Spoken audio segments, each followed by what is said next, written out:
ओम नमो भगवते वासुदेवाय। आज हम बात कर रहे अधिक मास की, पुरुषोत्तम मास की। तो इस साल 18 सितंबर से अधिक मास पुरुषोत्तम मास आरंभ हो रहा है और 16 अक्टूबर को पूर्ण होगा। पुरुषोत्तम मास अधिक मास क्यों बना, कैसे बना, क्या उसकी कथा है, वो आज हम आपको सुनाते हैं। तो अधिक मास के अधिपति स्वामी भगवान विष्णु जी माने जाते हैं। पुरुषोत्तम भगवान विष्णु का ही एक नाम है, इसलिए अधिक मास को पुरुषोत्तम मास के नाम से भी जाना जाता है। इसके पीछे पुराण में बहुत रोचक कथाएं मिलती हैं। कहा जाता है कि भारतीय ऋषि मुनियों ने अपनी गणना पद्धति से हर चंद्र मास के लिए एक देवता निर्धारित किया हुआ है।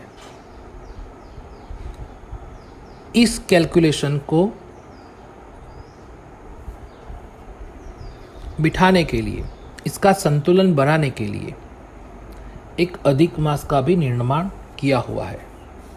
जबकि सूर्य आत्मा का कारक है, चंद्र मन का कारक है, तो इस अधिक मास का अधिपति बनने के लिए कोई भी देवता तैयार नहीं हुआ, क्योंकि मन और आत्मा का कारक भगवान हरि ही है। इसलिए ऋषि मुनियों ने भगवान विष्णु से आग्रह किया कि आप ही इसका भार ले लीजिए।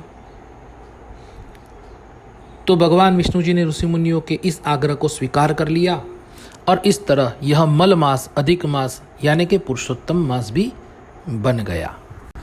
अधिक मास के लिए पुराण में बड़ी ही सुंदर कथा सुनने को मिलती है। यह कथा दैत्यराज हिरण्यकश्यप के वध से जुड़ी है।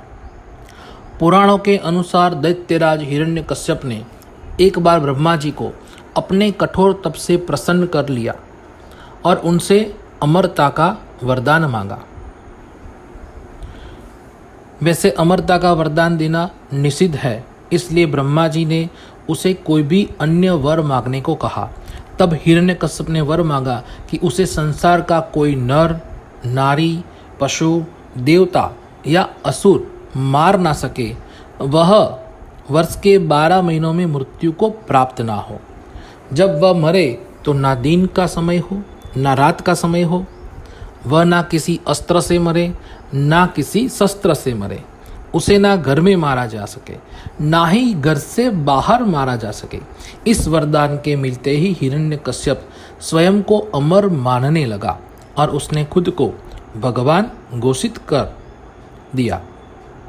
समय आने पर भगवान विष्णु ने अधिक मास यानी कि पुरुषोत्तम मास में नरसिंह अवतार यानी आधा पुरुष और आधे शेर के रूप में प्रकट होकर शाम के समय देहरी के बीचों बीच अपने नाखूनों से हिरण्यकश्यप का सीना चीरकर उसे मृत्यु के द्वार भेज दिया। ऐसी एक कथा शास्त्र में मिलती है। किस चंद्र मास में होता है अधिक मास?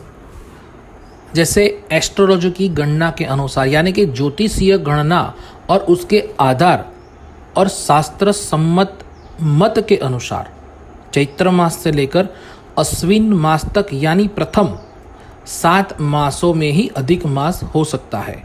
यानी अश्विन माह के पश्चात पड़ने वाले कार्तिक, माक्षर और पौष मास में क्षय मास हो सकता है। हालांकि क्षय मास का कम ही होता है। चंद्रवर्ष के अंतिम 2 माह माघ व फाल्गुन में कभी भी अधिक मास या क्षय मास नहीं होते। भारतीय हिंदू कैलेंडर सूर्य मास और चंद्र मास की गणना के अनुसार चलता है।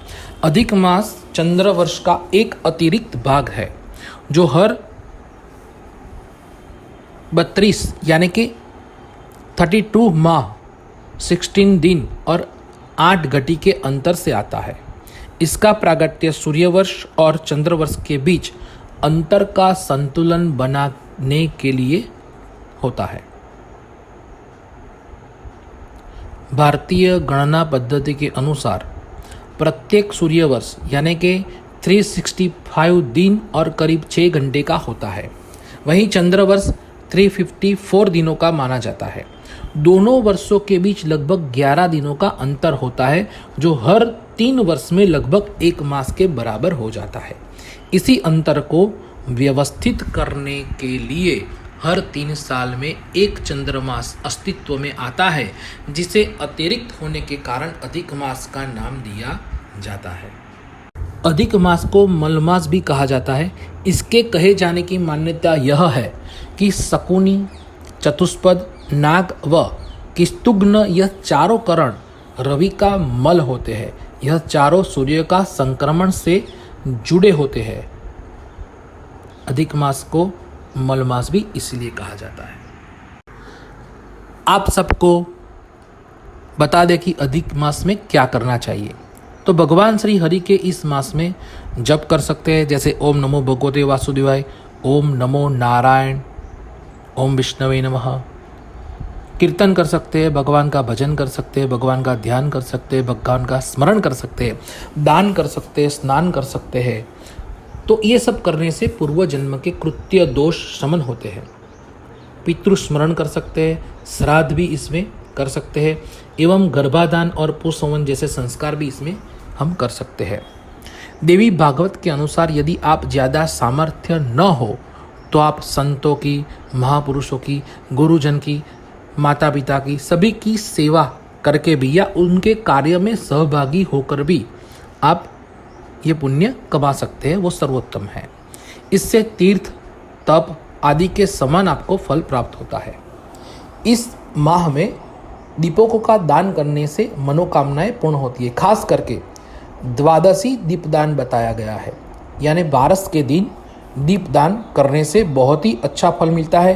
तो क्या फल मिलता है कि सभी दुखों का, शोकों का नाश होता है, वंश की वृद्धि होती है। अगर किसी को संतान नहीं है तो ये भी दीपदान करके संतान प्राप्ति के योग बना सकते हैं। समाज में ऊंचा सानिध्य मिल सकता है, यानी आपका नाम रोशन हो सकता है दीपदान करने से। आप दीर्घायु हो सकते हैं, दीर्घायु होते हैं, लंबी उम्र मिलती है आपको। इस मास में गीता के 15वें अध्याय का अर्थ सहित प्रेम पूर्वक पाठ करना चाहिए। भक्ति पूर्वक सद्गुरु से अध्यात्म विद्या का श्रवण करने से ब्रह्म हत्या जनित पाप नष्ट हो जाते हैं। जप, पाठ, दान से अश्वमेघ यज्ञ जैसा फल प्राप्त होता है। निष्काम भाव से यदि श्रवण भी किया जाए तो जीवन दुखों से मुक्त हो जाता है। अधिक मास की व्रत विधि भी जान लीजिए।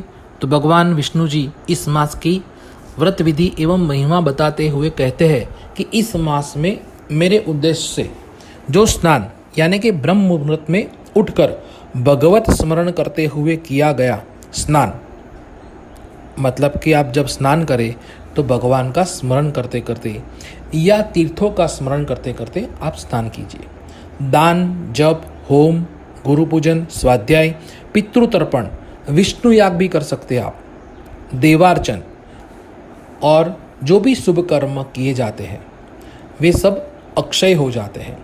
जो आमोद प्रमोद से इस मास को खाली बिता देते हैं उनका जीवन मनुष्यलोक में दारिद्र्य, अनेक पीड़ायुक्त, पापयुक्त होकर निंदित हो जाता है, इसमें कोई संदेह नहीं।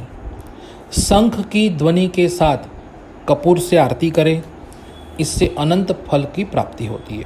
चंदन, अक्षत और पुष्पों के साथ तांबे के पात्र में पानी रखकर भक्ति से प्रातः भोजन के पहले या बाद में आप अर्घ दे सकते हैं। बहुत ही अच्छे श्लोक है इसके लिए, जैसे श्रीमद् भागवतम भक्त्या स्तोत्रव्यम पुरुषोत्तमे तत्पुण्यम वचसा वक्तुम विधाता ही न शक्नुयात। यानी पुरुषोत्तम मास में भक्तिपूर्वक श्रीमद् भागवत ग्रंथ श्रवण कीजिए। भागवत श्रवण की महिमा तो विधाता भी नहीं कह सकते। दूसरा एक श्लोक है, कर्तव्य दीप दानंच पुरुषोत्तम तुष्टये तिल तिलेन कर्तव्यम सर्पेशा वैभवेशति।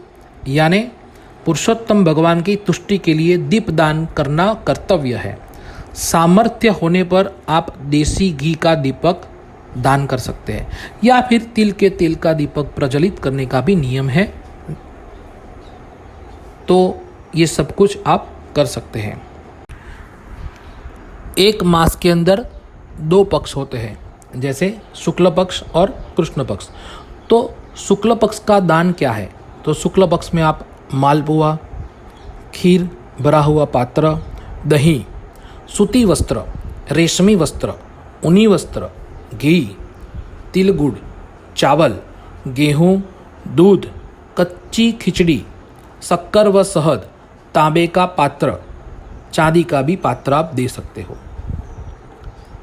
कृष्ण पक्ष के अंदर आपको दान करना है तो आप घी से भरा चांदी का दीपक, कांसे का पात्र, कच्चे चने, खारिक, गुड़, तुअर दाल, लाल चंदन, कपूर, केवड़े की अगरबत्ती, केसर, कस्तूरी, गोरोचन, बहुत ही बढ़िया शंख यानी कि शंख का पात्र या शंख आप बहुत ही उत्तम है दान करने से। गरुड़ घंटी, मोतिया मोती की माला, हीरा या पन्ना का नंग आप दान कर सकते हो। पुराण के अनुसार भगवान नारायण की स्तुति, राधा षोडश नामावली, विष्णु सहस्त्र नाम, हरिवंश पुराण, श्रीमद् भागवत कथा, श्री सूक्त के पाठ, पुरुष सूक्त के पाठ और एकादशी महात्म्य कथा आप कर सकते हो। इसके बहुत ही लाभ मिलते हैं।